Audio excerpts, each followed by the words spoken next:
Hello students, welcome to my channel Class in Hands. आज हम class 7th का chapter 3 पढ़ेंगे, फाइबर टू फैब्रिक। आपको याद होगा फाइबर टू फैब्रिक हमने क्लास 6 में भी पढ़ रखा है थोड़ा सा। इससे रिलेटेड कि हमें जो फाइबर्स हैं जिनसे हम कपड़े बनाते हैं, क्लोथ्स बनाते हैं, वो कहाँ से अवेलेबल होते हैं। तो आइए हम क्लास 7th का शुरू करते हैं। In class 6 you have learned about some fibers obtained from animals. Also you learned that wool and silk fibers are obtained from animals. Wool is obtained from fleece, hair of the sheep or silk. Fibers from cocoons or the silk cocoons of the silk moth. हमने क्या पढ़ रखा है कि जो हमें ऊल होता है, वूल जानते हैं जैसे कि हम ऊन को कहते हैं, जिससे हमारे स्वेटर्स वगैरह बनते हैं, ये सारी चीज़ें बनती हैं। ये हमें कहाँ से मिलता है? ये हमें हेयर से मिलता है, एनिमल्स के हेयर से मिलता है। और सिल्क भी एक तरीके का फाइबर होता है, वो हमें कहाँ से मिलता है? एक कीड़ा होता है, इसे सिल्क मॉथ बोलते हैं, कोकून बोलते हैं, वहाँ से मिलता है। तो इसके बारे में थोड़ा बहुत हम पढ़ चुके हैं। आइए हम एनिमल फाइबर्स जो कि वूल और सिल्क होते हैं, इनके बारे में थोड़ा डीप स्टडी करेंगे। ठीक है स्टूडेंट्स, तो सबसे पहले हम बात करते हैं वूल की। Wool comes from sheep, goat, yak and some other animals. Wool जो है वो शीप से मिलता है, शीप यानी भेड़, गोट यानी बकरी जो अपने आसपास देखते हैं, और याक एक तरीके का पहाड़ी क्षेत्रों में पाया जाने वाला, आप समझ लीजिए जैसे अपने यहाँ बैल होता है या सांड होता है, इस तरीके का एक जानवर होता है, हैवी सा जानवर होता है, जिसके ऊपर बहुत बड़े बड़े से बाल होते हैं, वो ज़्यादातर। और ये जो शीप और गोट की बात कर रहे हैं, गोट भी ये वाली गोट नहीं जो हमारे प्लेन एरियाज़ में पाई जाती है, वो गोट जो पहाड़ी क्षेत्रों में पाई जाती है, उनके भी बहुत लंबे लंबे से बाल होते हैं। These wool-eating animals bear hair on their body. इनके बाल होते हैं। Do you know why these animals have thick coat of hair? Hair trap a lot of air and air is poor conductor of it, as you will learn in chapter 4. So hair keep this animal warm. क्या होता है, जो इनके जानवरों के शरीर पे जो बहुत बड़े बड़े से बाल होते हैं, ये क्या होते हैं? बाल इनके पुअर कंडक्टर ऑफ हीट होते हैं। तो क्या होता है, इनकी बॉडी की गर्मी को बाहर नहीं जाने देते और बाहर से ठंड को अंदर नहीं आने देते हैं। तो इसलिए ये जो बाल होते हैं ठंड से प्रोटेक्ट करते हैं। नाउ यहाँ पे आपको एक्टिविटी करके देखनी है। Feel the hair on your body and arms and those on your head. Do you find any difference? आपके जो बॉडी पे, आर्म्स पे जो बाल हैं, रोए होते हैं, जो ऐसे हम छोटे छोटे बाल होते हैं, या आपके सिर पे जो बाल है उन पे कभी हाथ फेरिए, आप देखेंगे कि उसमें कुछ ना कुछ थोड़ा दोनों तरीके के बालों में डिफरेंस होगा। Which one seems course and which one is soft. कौन सा आपको मोटा लगता है थोड़ा सा, या चुभन वाला लगता है, और कौन सा सॉफ्ट लगता है, आपको ये फील करना है। Like us the hairy skin of sheep has 2 types of fibres that form it's fleece. 2 तरीके के फाइबर होते हैं, जो उनके जो बाल होते हैं 2 तरीके के जनरली उसमें बाल होते हैं, जिन्हें एक the coarse beard hair and the fine soft under hair close to the skin. जो स्किन के करीब वाले बाल होते हैं वो तो इनके सॉफ्ट होते हैं, और जो ऊपर वाले बाल होते हैं वो हार्ड टाइप के होते हैं। ठीक है। The fine hair provide the fibres for making wool. Some breeds of the sheep process only fine under hair. तो क्या होता है, जो फाइन हेयर होते हैं वो हमें फाइबर प्रोवाइड करते हैं। किस लिए प्रोवाइड करते हैं? ऊल बनाने के लिए, ऊन बनाने के लिए। Their parents are specially chosen to give birth to sheep which only have soft hair. बहुत सी बकरियां या बहुत से जानवर ऐसे होते हैं जिनके सारे हेयर सॉफ्ट होते हैं, और बहुत से जानवर ऐसे होते हैं जिनके सारे हेयर हार्ड होते हैं। तो दोनों का अपना अलग अलग पर्पज़ होता है। The process of selecting parents for obtained special characteristics in the offspring such as soft under hair and sheep is termed as selective breeding. अब क्या होता है, ऐसे जानवरों को पाला जाता है या उनका जन्म कराया जाता है जिनके ज़्यादातर अंडर हेयर जो होते हैं वो सॉफ्ट होते हैं। तो उस तरीके की जो ब्रीडिंग होती है, उस तरीके का जो पालन होता है, उसको कहते हैं selective breeding.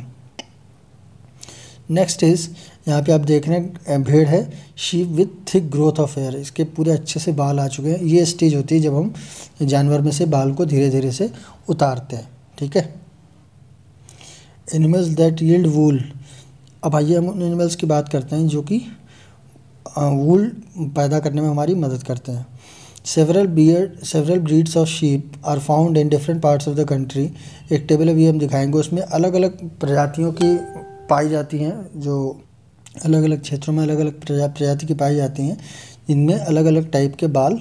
The fleece of sheep is not only source of वूल। ठीक है, इसमें अलग अलग टाइप के बाल पाए जाते हैं। हालांकि जो फ्लीस होती है शीप की, वही केवल सोर्स ऑफ वूल नहीं होती हैं।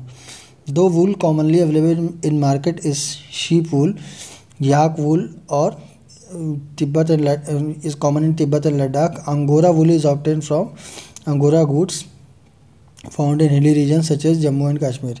तो ये जो ऊन होता है जो हमारे पास अवेलेबल होता है जनरली शीप का होता है, भेड़ का होता है, मगर कुछ एरियाज़ में जहाँ पे भेड़ का वूल कम यूज़ होता है वहाँ पे क्या होता है याक का वूल यूज़ होता है, या अंगोरा एक तरीके की बकरी होती है, अंगोरा गोट जिसे बोलते हैं, उसका वूल यूज़ होता है, या ऐसा कोई भी जानवर होता है जिस पे बहुत हैवी हेयर्स आते हैं उनका वूल यूज़ होता है। जैसे एक पश्मीना होती है बकरी, उसका भी वूल बहुत फेमस है कश्मीर में। Wool is also obtain from goat hair that under fur of Kashmir goat is soft, it is woven into fine shawls called pashmina shawl. एक पश्मीना नाम की बकरी होती है, उसके बहुत फाइन हेयर्स आते हैं तो उससे एक शॉल बनती है जो कि बहुत ज़्यादा अच्छी गर्म शॉल होती है, उसे हम यूज़ करते हैं। द फर और hair of the body of camels is also used as wool. ठीक है, बहुत सारे कैमल्स भी ऐसे होते हैं जिनके भी बहुत बड़े बड़े फर्स आते हैं, तो उनके बालों को भी कैसे यूज़ किया जाता है, as a source of wool use किया जाता है in South America and alpaca. Llama and alpaca दो तरीके के कैमल्स होते हैं जो कि साउथ अमेरिका में पाए जाते हैं।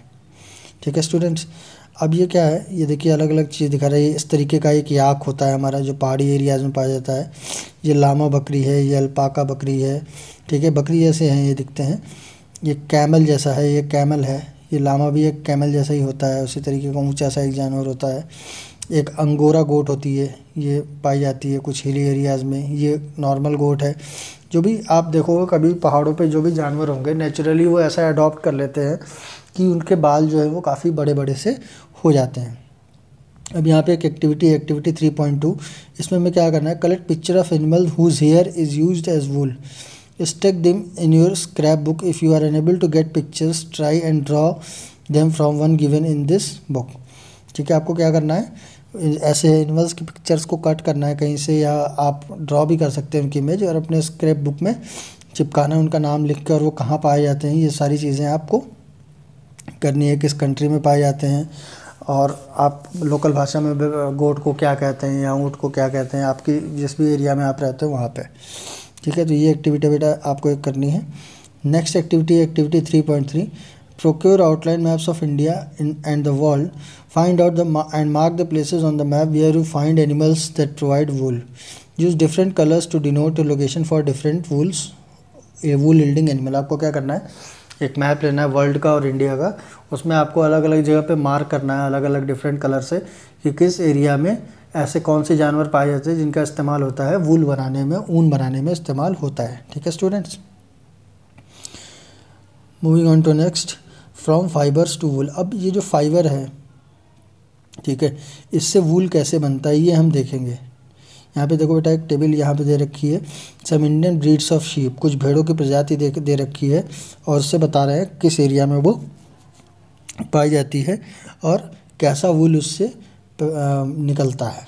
तो यहाँ पे एक टेबल दे रखी है, इसे आप आराम से पढ़ लेना, जिसमें कौन ये नाम है उस प्रजाति का जिस प्रजाति की वो भेड़ है, ये क्वालिटी ऑफ वूल है कि अच्छा क्वालिटी मिल रहा है कि मोटा क्वालिटी मिल रहा है कि कैसा वूल मिल रहा है उससे, और यहाँ पे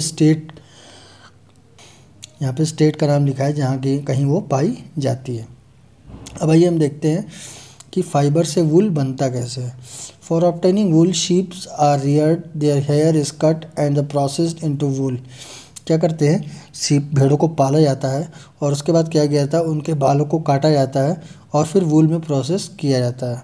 ये rearing and breeding of sheep, rearing और ब्रीडिंग ऑफ शीप क्या होता है, रियरिंग मतलब होता है पालना, ब्रीडिंग मतलब उनको और उनके नंबर्स को बढ़ाना, उनको मल्टीप्लाई करना। ठीक है, if you travel to the hills of Jammu Kashmir, Himachal Pradesh, Uttaranchal, Arunachal Pradesh, Sikkim, plains of Haryana, Punjab, Rajasthan, Gujarat, you can see shepherd checking their herds of sheep for grazing in different parts. ठीक है, आप क्या करोगे, अगर आप कभी इन एरियाज़ में जाओ, हिमाचल प्रदेश, सिक्किम, पंजाब, राजस्थान, गुजरात, उत्तरांचल, तो आप देखोगे कि आपको रास्ते में कई जगह भेड़ों के झुंड मिलेंगे और उनको जनरली शेफर्ड्स के थ्रू कंट्रोल किया जाता है, वो आपको चरते हुए ग्रेजिंग करते हुए मिलेंगे।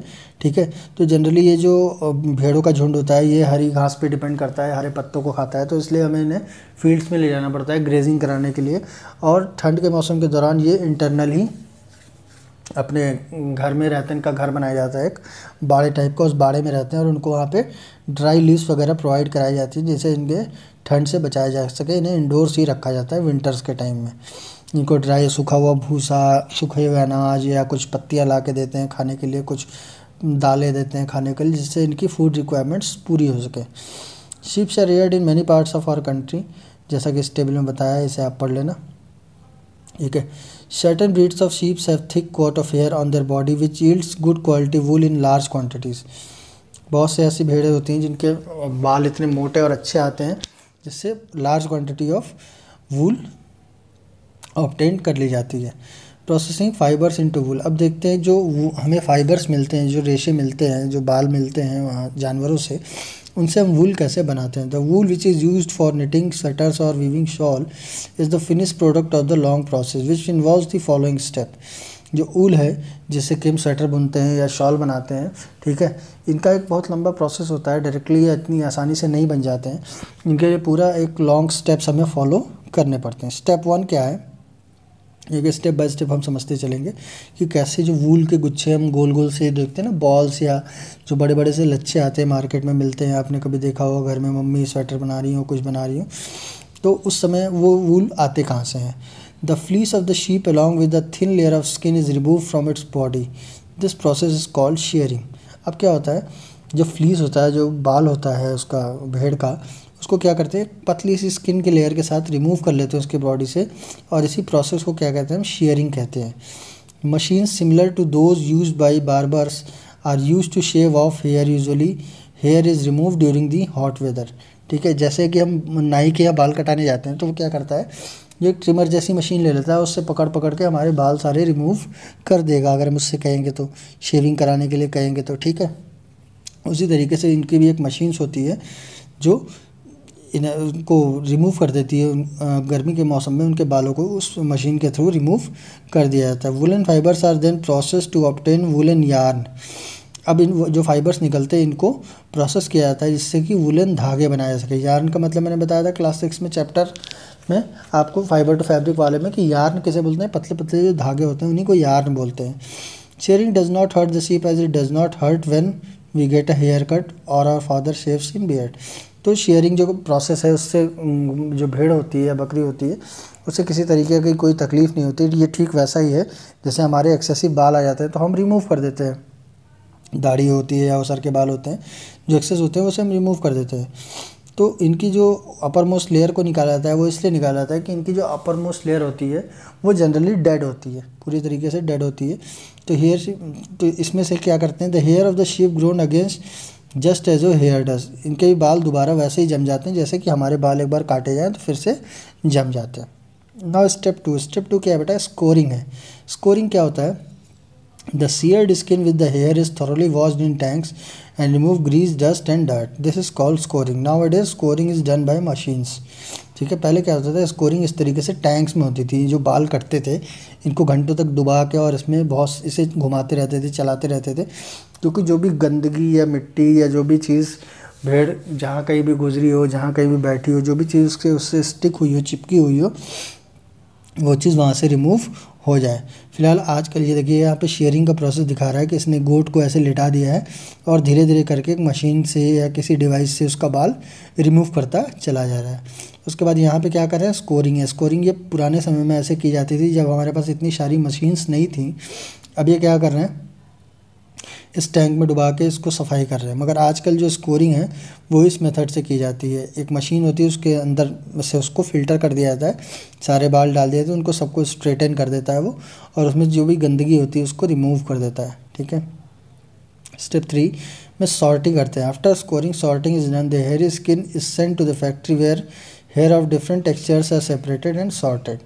अब क्या होता है, उसमें कुछ मोटे बाल होते हैं, कुछ पतले बाल होते हैं, कुछ बाल कुछ अलग रंग के होते हैं, तो उसकी सॉर्टिंग करना ज़रूरी होता है। उन्हें अलग अलग उसमें अलग अलग टाइप के हेयर्स, एक जैसे सिमिलर टाइप के हेयर एक साथ और डिफरेंट टाइप के हेयर एक साथ कर दिए जाते हैं। इसी प्रोसेस को क्या बोला जाता है, सॉर्टिंग बोला जाता है। स्टेप 4 में क्या करते हैं, small fluffy fibres called burrs are picked out from the hair. These are some burrs which sometimes appear on your sweater. जैसे हम स्वेटर पहनते हैं, बर्स क्या होते हैं, स्टेप 4 में क्या करते हैं, जैसे हम स्वेटर पहनते हैं तो आपने अक्सर देखा होगा कुछ गोल गोल सी बॉल्स बन जाती हैं, रेगुलरली पहनने से गोल गोल सी बॉल बन जाती है, इन्हीं को बर्स कहते हैं। उसी तरीके से भेड़ों के बाल में भी इस तरीके से गोल गोल से बर्स बन जाते हैं। उन बर्स को रिमूव किया जाता है और उसको फिर से सीधा करके फाइबर बना दिया जाता है। मशीन के माध्यम से बर्स को एक साइड कर दिया जाता है, उनको फिर से स्ट्रेटन करके सुखा के और फिर से उसको फाइबर सीधा बना दिया। तो वो बर्स क्या होता है, एक्चुअली जो रेशे होते हैं वो रेशे रोल हो जाते हैं, आपस में गुत्थम गुत्था हो जाते हैं, तो उन्हीं को सीधा करने का प्रोसेस होता है जिसमें बर्स को सीधा करके फाइबर बना दिया जाता है। नाउ स्टेप 5 में क्या होता है, the fibres can be dyed in various colour as the natural fleece of sheep and goats is black, brown और वाइट। तो क्या होता है, हम देखते हैं स्वेटर्स या जो भी चीज़ हम यूज़ करते हैं वो कई सारे कलर्स में होती हैं, मगर जनरली जो गोट का या भेड़ का जो बाल होता है या बकरी का जो बाल होता है वो जनरली 3 कलर का ही होता है, ब्लैक, ब्राउन या वाइट। तो अब इनको अलग अलग कलर्स में डाई कर लिया जाता है। उसके बाद क्या किया जाता है, the fibres are straighten combined and roll into yarn. अब इनके धागों को स्ट्रेटन सीधा कर दिया जाता है, जो वूल से निकले हैं, रेशे निकले हैं, उनको स्ट्रेटन कर दिया जाता है और उनको रोल कर दिया जाता है धागों में, जिससे कि वूल बन जाता है। अब इसी वूल से हम स्वेटर या शॉल जो भी बनाना चाहें वो बना लेते हैं। देखिए इस तरीके से रोल कर दिया जाता है, इनको सबको इकट्ठा करके धागे धागे से बनाकर इनको गोल गोल सी रोलिंग बना दी जाती है, रील सी बना दी जाती है, जिससे कि हम इसको ईजिली यूज़ कर सकते हैं। अब आइए हम बात करते हैं एक ऑक्यूपेशनल हैज़ार्ड की। ऑक्यूपेशनल हैज़ार्ड क्या होता है, किसी भी तरीके की जहाँ पे काम हो रहा है, अगर वहाँ पे उस काम को करने की वजह से कोई पर्टिकुलर बीमारी आपको होती है तो उसको ऑक्यूपेशनल हैज़ार्ड कहते हैं। इसमें क्या होता है, जो सॉर्टिंग होती है, जो मैंने बताया कि आपको अलग अलग तरीके के बाल को अलग करते हैं, भेड़ के बालों में एक विशेष तरीके का बैक्टीरिया पाया जाता है जिसको बोलते हैं एंथ्रेक्स। जो भेड़ और बकरी के बाल होते हैं उसमें विशेष तरीके का बैक्टीरिया पाया जाता है जिसे हम एंथ्रेक्स बोलते हैं, which causes a fatal blood disease called sorter disease. अगर ये आप इनहेल कर लेते हैं किसी भी तरीके से, आप अपने सांस के माध्यम से या मुंह के माध्यम से अगर आप इनहेल कर लेते हैं तो आपको एक खतरनाक बीमारी हो जाती है, ब्लड डिजीज़, जिसको कहते हैं सॉर्टर्स डिजीज़। मतलब ये उन्हीं को होती है जो उन भेड़ों के बालों के संपर्क में ज़्यादा आते हैं, इसीलिए इस बीमारी का नाम है सॉर्टर डिजीज़। जो सॉर्टिंग करते हैं उसको हो जाती है। Such risk face by worker in any industry are called occupational hazard. अगर किसी इंडस्ट्री में, पर्टिकुलर इंडस्ट्री में काम करने की वजह से कोई बीमारी होती है तो उसको हम क्या कहते हैं, ऑक्यूपेशनल हैज़ार्ड कहते हैं। ठीक है स्टूडेंट्स, एक एक्टिविटी है, आप इसको पढ़ना। Debate amongst your classmates whether it is fair to on the part of human to rear sheep then chop off their hair for getting wool. आपको ये एक्सपेरिमेंट, आप एक्टिविटी करके देखनी है कि क्या ये ठीक है कि इंसान होते हुए हम भेड़ को पाल रहे हैं, फिर उसके बाल काट ले रहे हैं और उससे वूल बना ले रहे हैं। तो इस पर आप अपने क्लास में अपने फ्रेंड से डिस्कस करना, ठीक है। अच्छा यहाँ पे देखो स्टूडेंट्स, अब हम सिल्क के बारे में पढ़ेंगे। वूल और सिल्क दो के बारे में मैं पढ़ना था, हमने वूल के बारे में पढ़ लिया, अब हम सिल्क के बारे में पढ़ेंगे। Silk fibres are also animal fibres, silk worms spin the silk fibres. Silk कहाँ से ऑब्टेन होता है, ये भी एनिमल से ऑब्टेन होता है। कीड़ा होता है जो कि सिल्क के फाइबर्स को बनाता है। For obtaining silk is called sericulture. ठीक है, सिल्क ऑब्टेन करने के लिए जो हम सिल्क वॉर्म्स को पालते हैं उसी प्रोसेस को क्या कहते हैं, सेरिकल्चर कहते हैं। अब सेरिकल्चर डिफरेंट टाइप्स के, जैसे कि हमने वूल पढ़े, डिफरेंट टाइप्स के वूल होते हैं, मोटे पतले, उसी तरीके से अलग अलग टाइप के सिल्क भी होते हैं। सबसे इम्पॉर्टेंट और फेमस जो सॉफ्ट सिल्क होता है इसे हम बोलते हैं मलबरी सिल्क, क्योंकि ये मलबरी का एक पेड़ होता है जिस पे वो सिल्क वॉर्म रहता है। ठीक है, उसको हम पढ़ते हैं। ठीक है, यहाँ पे life history of silk moth बताया है। मैं आपको ऐसे समझाता हूँ, एक डायग्राम के माध्यम से समझाता हूँ। ठीक है, ये देखिए स्टूडेंट्स, यहाँ पे एक डायग्राम मैं आपको दिखा रहा हूँ। इसमें क्या है, ये एक एडल्ट मॉथ है। ठीक है, ये एडल्ट मॉथ क्या करता है, ये एडल्ट मॉथ आपको अंडे देता है, एग्स देता है। एग्स कहाँ पे देता है, ये मलबरी के पेड़ पे देता है। मलबरी का ये पेड़ है, इसके ऊपर ये एग्स को ले कर रहा है। ठीक है, इसके ऊपर ये एग्स को ले कर रहा है। इसके बाद आप देखिएगा ये कैटरपिलर बन जा रहा है। कैटरपिलर इस तरीके से बन जा रहा है। ये क्या करता है, इन पत्तियों को खाता है। इन पत्तियों को 3 से 4 हफ्ते तक खाने के बाद क्या करता है, ये अपने आसपास जैसे जैसे अपनी गर्दन ले जाता है, इसके किनारे किनारे ये रेशे बनाते चला जाता है। ये देखिए, इसके पीला पीला जो पार्ट यहाँ पे दिख रहा है आपको, जिसके रेशे यहाँ पे इकट्ठा हो गए हैं किनारे किनारे।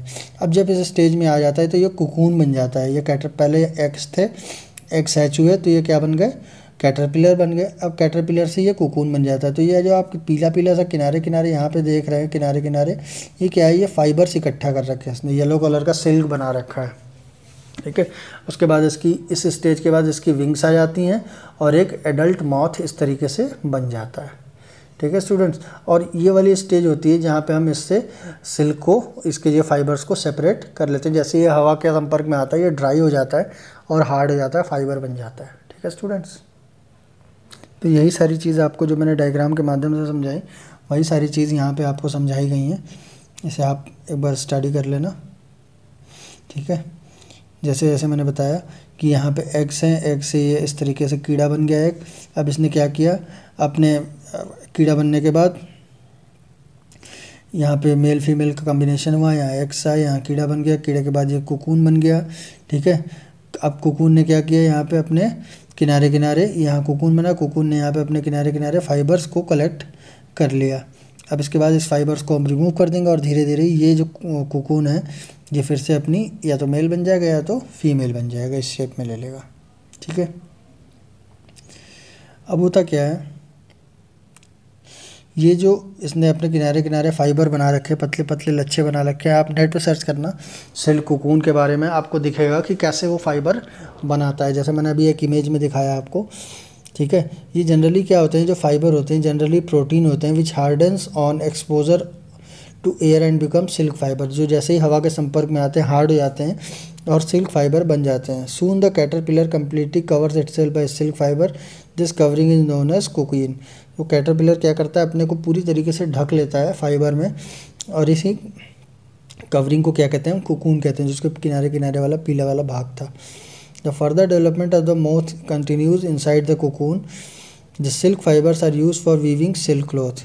अब ये क्या होता है, इसी तरीके से फर्दर डेवलपमेंट, जो मॉथ होता है वो कोकून डेवलप करके पूरा एक मॉथ बन जाता है, सिल्क का पूरा कीड़ा बन जाता है, अपने पंख वंख डेवलप कर लेता है। The silk yarn obtained from the cocoon of silk moth. There is a variety of silk moth which looks very different from one another, and the silk yarn they yield is different in texture. अब क्या है, जिस तरीके से हमने ऊल में देखा था कुछ भेड़ों के बाल मोटे थे कुछ पतले, तो उसी तरीके से यहाँ के भी होता है।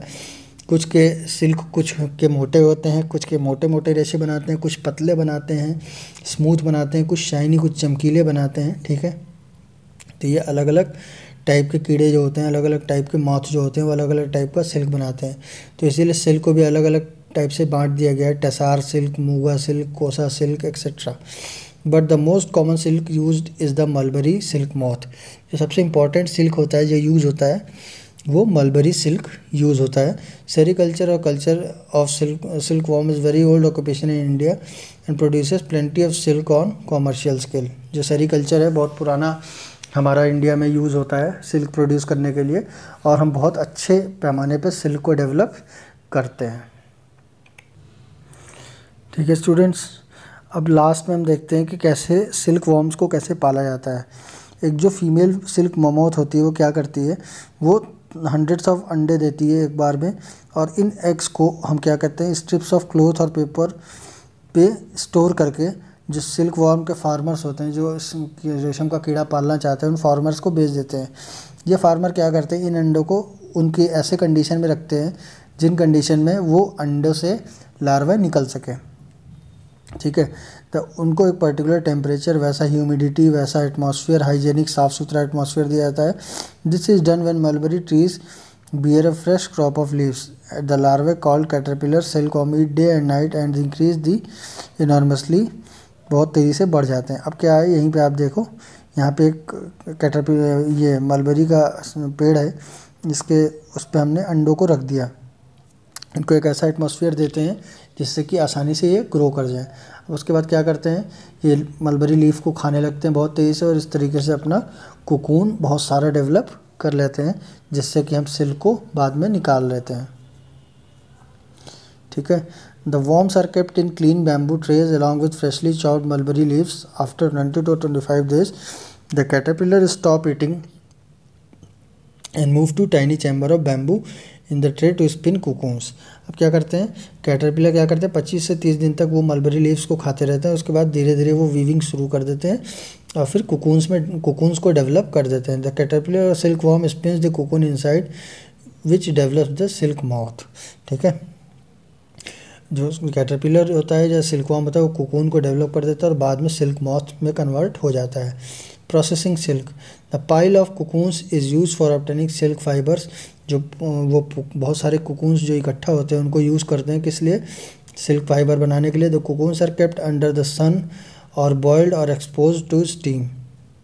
या तो उन्हें धूप में सुखा देते हैं या उन्हें बॉयल कर देते हैं या उनको स्टीम भाप से उससे भाप का धुआं देते हैं, ठीक है, जिससे कि सिल्क फाइबर सेपरेट आउट हो जाते हैं। The process of taking out threads from cocoon और use as silk is called reeling of silk. ये जो पूरा प्रोसेस है कि कोकून को निकाला उसके अंदर से फिर सुखाया या उसको भाप से सुखाया या सन में ड्राई कर दिया, ये जो पूरा प्रोसेस होता है ये क्या कहलाता है? रीलिंग ऑफ सिल्क कहलाता है। Reeling is done in special machines which unwind the thread of or fibers of the silk from the cocoon. Silk fibers are then spun into silk threads which are woven into silk clothes by weavers. ठीक है, अब क्या करते हैं? Railing, आजकल जो railing है वो मशीन्स के थ्रू की जाती है, जो क्या करता है जितने भी फाइबर थे उसके उनको अनवाइंड कर देता है, मतलब उनको जो उलझे हुए होते हैं उन्हें खोल देता है और उसके बाद उसके धागे और रील्स बना देता है, जिसके बाद उस सिल्क फाइबर को सिल्क थ्रेड्स बना दिया जाता है, जिससे बाद में हम इनसे रेशम के कपड़े बना सकते हैं। ठीक है स्टूडेंट्स, तो आज के लिए इतना ही। ये इंपॉर्टेंट कीवर्ड्स हैं, इसके मीनिंग आप ढूंढ कर अपने कॉपी में ज़रूर लिखें और अगर आपको नहीं मिले तो आप इस वीडियो को पीछे जाके देखें, आपको इसमें दोबारा ज़रूर मिल जाएगा। ओके स्टूडेंट्स, तो ये एक्सरसाइज हैं, आप इसको प्रैक्टिस कर लेंगे। Okay, keep watching, thanks for watching. Class in ends, please like, subscribe my channel and share with your friends and family. Thank you.